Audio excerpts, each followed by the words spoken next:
TSUTigers.com here after a huge 79-50 win over SEMO at home. Coach, just start with an opening statement. Once again, I always like to give credit to the other coaches. Rick Ray is somebody who I've been watching his career since he was at Mississippi State. I just think he's an inspiration for coaches, especially young black coaches like myself. He's doing a great job at SEMO, it just, our guys made shots tonight, and I know they're a really tough team, and not looking forward to going up there and playing them a couple weeks from now. But I'm glad to see our guys get a tough win at home. Can you just talk a little bit about Emmanuel? He had a career night, scoring, leading the team in scoring with 19 points. Talk about his play tonight. When we recruited Emmanuel, that's the type of games I thought he would have all the time. But sometimes when the guys come in as JUCO transfers, they kind of got to get used to how it is on this level. And he played how I've been expecting him to play the whole time. I was just glad to see him play that way, and he has to continue on that same path. And when he's playing that way, we're a really good team. And talk about the transition from first half to second half. You guys shot, again, just like last game, a high percentage of threes, and then how that transferred into your offensive scheme in the second half. Well, when our guys are coming out making threes, it's always kind of a catch-22 type deal. We don't want to fall in love with it, but when our guys are making those shots and they're open and they can take them in their own balance, we want them to take them all the time. So we were making them in the first half. It was great.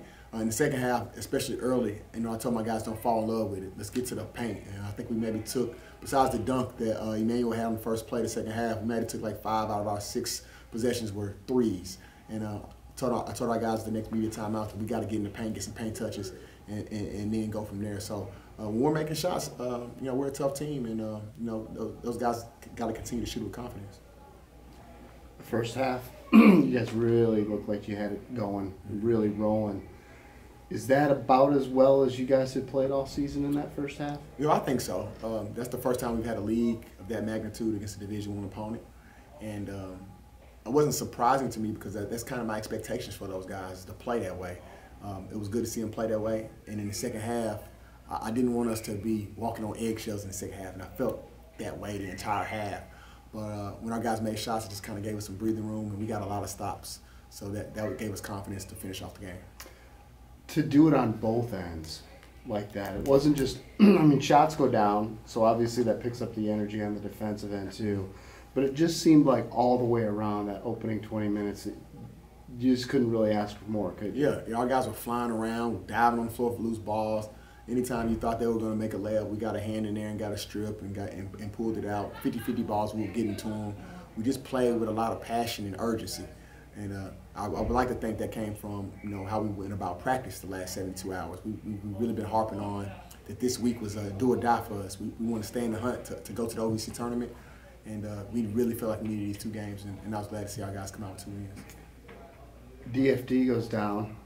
Again, are you thinking, oh no, here we go again at that point? Not at that point. I didn't think about it until I saw him walk into the training room, and I said, oh, now that's when I was like, oh man, I hope it's not anything serious. This team's been hit with the injury bug this year. We got 5 guys out with injuries, and we hope to get some back. We just kind of wait and see, but I hope Dante's okay, and I think he'll be ready to go Thursday because he's a tough kid. Have you ever dealt with anything like what you've dealt with this year injury-wise? Yes. This whole season so far has really reminded me of my first season at Columbia State. I had a really good team that year, and we lost like 3 or 4 guys this season in the injuries, starting point guard, starting 5-man, starting 4-man, and it's very similar. We won 11 games that year. It was kind of hit or miss, and the guys just kind of figured it out late. And so, yeah, I've dealt with this before, and it's not anything you want to look forward to. But to me, when you go through this kind of stuff, it really shows you who you really are when adversity's hitting. It shows you what your true character is. And we're going to come into work every day and work hard, and we're not going to make any excuses and go out and try to play our best brand of basketball. Is there anything you can do about it as a coach? About the injuries? Yeah. Things you can do in practice. Is there anything, to prepare for this, or is it just you're just kind of flip of the coin almost? No, honestly, really for me personally, when you say what can I do, I look forward to the challenges like this. Like when we had 8 guys, when I knew coming to this game tonight we had 8 guys, I looked forward to the challenge of coaching these 8 guys to the best of their ability, squeezing as much juice out of these guys as we possibly could. And some people don't like the pressure, and some people rise and really do well in pressure. I'm just one of those people that kind of looks forward to the games when nobody thinks you're going to do it. And so we make adjustments. I love making adjustments on the fly. I'm an extremely flexible person, period. So I'm a flexible coach too. So we make adjustments in practices, and coaches got to get out there and practice sometimes, and we just figure it out.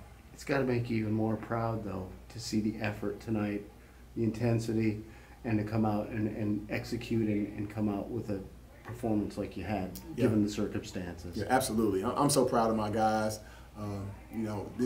These guys have been through a lot with the injuries and things we've been through this year, the close games we lost, and to see them come out and play with so many guys down. We had 7 guys on the bench tonight in street clothes, and to still figure out a way to win is pretty impressive.